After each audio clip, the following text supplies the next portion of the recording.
Welcome again.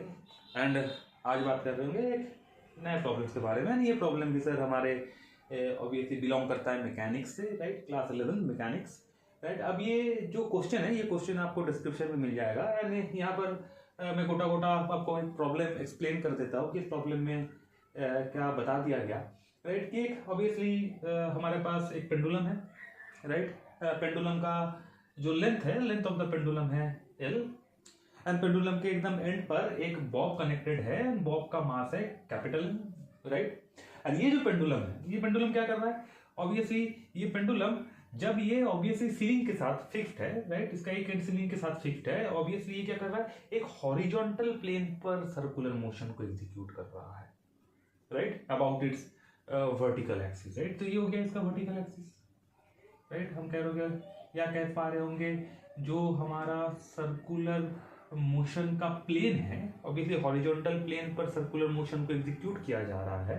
तो हमारे पास एक सर्कुलर ट्रैक है, उस सर्कुलर ट्रैक का एक सेंटर होगा, उस सेंटर से वर्टिकली एक एक्सिस पास कर रहा होगा, उसको ही कह रहे हो axis of our circular motion, right.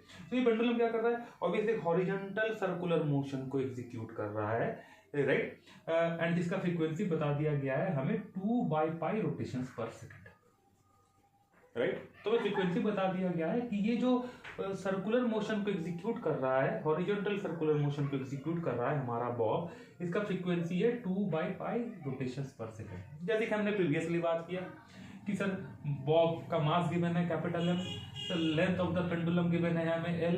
Sir obviously अगर एक यूनिफॉर्म सर्कुलर मोशन को एग्जीक्यूट कर रहा होगा तो इसका कोई भी एक एंगुलर स्पीड होगा जिसको हमने मान लिया ओमेगा, राइट। अब इसमें क्या फाइंड करना है? इसमें फाइंड करना है टेंशन थ्रू द स्ट्रिंग। तो सर हमें फाइंड करना है tension through the string, right. हम कहेंगे सर अगर tension through the string find करना चाह रहे होंगे तो ऑब्वियसली हमें इसका फ्री बॉडी डायग्राम बनाना पड़ रहा होगा। तो here is our free body diagram, right. हम कह रहे होंगे तो सर ये है हमारा पॉइंट बी, पॉइंट बी पर मास सिचुएटेड है। अगर मास सिचुएटेड है तो ग्रेविटी उसको क्या कर रहा होगा? वर्टिकली डाउनवर्ड डायरेक्शन में पुल कर रहा होगा। अब कितने फोर्स से पुल कर रहा होगा? सर mg से पुल कर रहा होगा।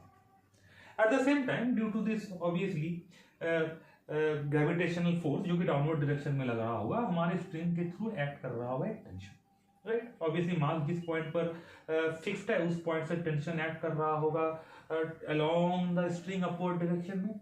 एंड ऑब्वियसली ये जो फिक्स पॉइंट है, ये जो फिक्स पॉइंट O है, सर O से टेंशन एक्ट कर रहा होगा along the string downward direction में, क्योंकि हम सबको पता है ये टेंशन क्या होता है? टेंशन होता है यूनिडायरेक्शन, राइट।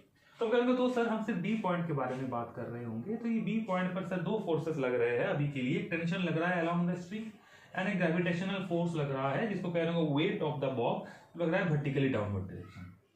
हम कहेंगे सर हॉरिजॉन्टल डायरेक्शन में कोई मूवमेंट नहीं है, राइट। किसी एक स्टैंड पर अगर इस पॉइंट पर भी कंसीडर कर रहे होंगे तो सर हॉरिजॉन्टल डायरेक्शन में कोई मूवमेंट है नहीं हमारे मास में, वर्टिकल डायरेक्शन में भी कोई मूवमेंट है नहीं। किसी दूसरे पॉइंट पर कंसीडर कर रहे होंगे वहां पर भी हम सेम बात कह रहे होंगे सर कि ऑब्वियसली इस x डायरेक्शन में, अगर इस डायरेक्शन को हम x मान ले, x की तरफ सर कोई मूवमेंट है नहीं एंड y की तरफ भी सर कोई मूवमेंट नहीं है। तो हम कह रहे हो तो x डायरेक्शन में फोर्स बैलेंस्ड होगा एंड y के डायरेक्शन में जो हमारा वर्टिकल डायरेक्शन है उस डायरेक्शन में भी फोर्स होगा बैलेंस्ड, राइट। तो हम कह रहे तो सर अब यहाँ पर फ्री बॉडी डायग्राम को कंप्लीट कर रहे होंगे तो mg को कोई ना कोई फोर्स क्या कर रहा होगा? बैलेंस कर रहा होगा, या किसी भी एक फोर्स का कंपोनेंट बैलेंस कर रहा होगा। हम कहेंगे सर ये एक सर्कुलर मोशन पे एग्जीक्यूट कर रहा है हॉरिजॉन्टल प्लेन पर, तो ऑब्वियसली इसके ऊपर लग रहा होगा एक सेंट्रीफ्यूगल फोर्स जिसको लिख पा रहे होंगे मास of the Bob. Obviously angular speed को हमने ओमेगा मान लिया है तो लिख रहे होंगे omega square and obviously radius of our circular track, जिस सर्कुलर ट्रैक पर ये घूम रहा है उस सर्कुलर ट्रैक का जो रेडियस है वो है r। तो ऑब्वियसली इसके ऊपर एक सेंट्रीफ्यूगल फोर्स लग रहा होगा रेडियली आउटवर्ड डायरेक्शन में at any point at any instant of time, जिसको हम रिप्रेजेंट कर पा रहे होंगे m ओमेगा स्क्वायर r से। तो क्या लगा? तो सर हॉरिजॉन्टल डायरेक्शन में लग रहा है m omega square r, vertically downward direction में लग रहा है mg, लेकिन इस x डायरेक्शन या हॉरिजॉन्टल डायरेक्शन में सर कोई मूवमेंट है नहीं एंड वर्टिकल डायरेक्शन में भी सर कोई मूवमेंट है नहीं, तो ये दोनों फोर्स सर बैलेंस्ड है। ऑब्वियसली दोनों फोर्स को कौन सा फोर्स बैलेंस कर रहा होगा? हमसे टी के कंपोनेंट्स बैलेंस कर रहे होंगे। हम कहेंगे सर ये एंगल अगर थीटा है तो ये एंगल भी हो जा रहा होगा थीटा। तो हम कहेंगे टी के दो कंपोनेंट बन रहे होंगे सर, एक बन रहा होगा टी कॉस थीटा जो लग रहा होगा वर्टिकली अपवर्ड डायरेक्शन में, ऑफ कोर्स ये टी कॉस थीटा सर किसको बैलेंस कर रहा होगा, हमारे एमजी को बैलेंस कर रहा होगा। इस टी का एक हॉरिजॉन्टल कंपोनेंट होगा, राइट, जो हो जा रहा होगा हमारा टी साइन थीटा। अब ये साइन थीटा किसको बैलेंस कर रहा होगा, ये टी साइन थीटा बैलेंस कर रहा होगा हमारे M omega square and R को। तो यहाँ पर दो इक्वेशन हम ऑब्वियसली लिख सकते हैं, एक लिख सकते हैं sir T cos theta which is equal to our M G, and दूसरा इक्वेशन लिख सकते हैं हमारा T sine theta which is equal to our M omega square R. अब इस प्रॉब्लम का सोल्यूशन बनाने के लिए हमें ऑब्वियसली इस एक्सप्रेशन का जरूरत नहीं पड़ रहा होगा, इसका जरूरत नहीं पड़ रहा होगा, हम हमारा सॉल्यूशन सर इसी इक्वेशन से निकाल ले रहे होंगे। अब कहेंगे ये आर अननोन है, हमें बताया नहीं है कि what is the radius of our circular path, तो इस आर को रिप्लेस करना चाह रहे हैं। तो आर को कहां से रिप्लेस कर रहे हैं, तो फिर से हमें एक राइट एंगल ट्राइंगल दिख रहा है sir O A B, right. अब ऑब्वियसली हमने ये जो एंगल मेजर किया हुआ है थीटा, इसको हमने किसके रिस्पेक्ट में मेजर किया हुआ है, वर्टिकल एक्सिस या वर्टिकल डायरेक्शन के रिस्पेक्ट में मेजर किया हुआ है।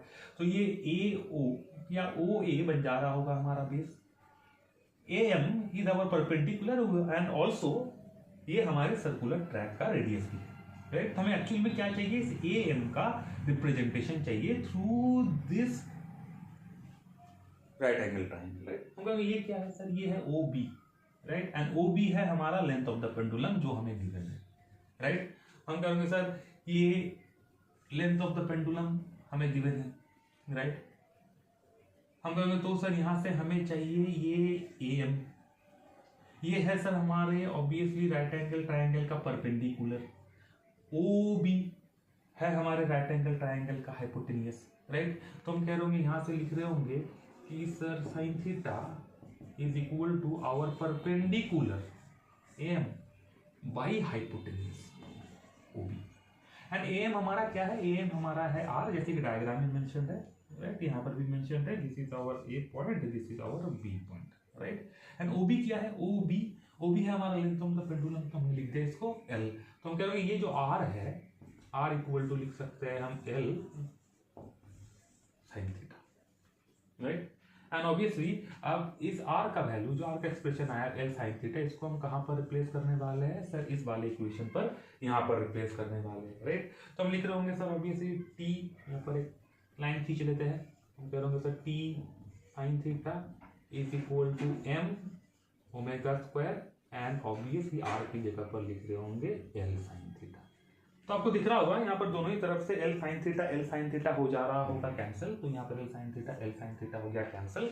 तो हमारे पास जो बचा वो बचा कि T is equal to M omega square L, जहाँ पर सर मास गिवन है, right, sir length of the pendulum given है, अब ओमेगा गिवन है।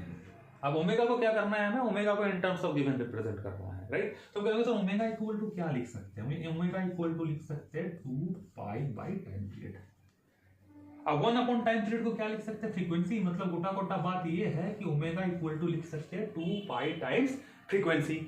अब इसको हमने फ्रीक्वेंसी के टर्म में क्यों लिखना चाहा, क्योंकि इस प्रॉब्लम में फ्रीक्वेंसी भी है गिवन, राइट। तो हम कह रहे होंगे तो यहाँ पर ओमेगा की जगह पर हम लिख रहे होंगे 2 पाई टाइम्स फ्रीक्वेंसी, एंड है ओमेगा का स्क्वायर, तो ये बन जाएगा 4 पाई स्क्वायर एंड फ्रीक्वेंसी का स्क्वायर, राइट। तो चलो एक लाइन लिख रहे होंगे हम लोग टी, ये लिख रहे होंगे सर एम, ये हो जाएगा 2 पाई फ्रीक्वेंसी का स्क्वायर टाइम्स एल, राइट।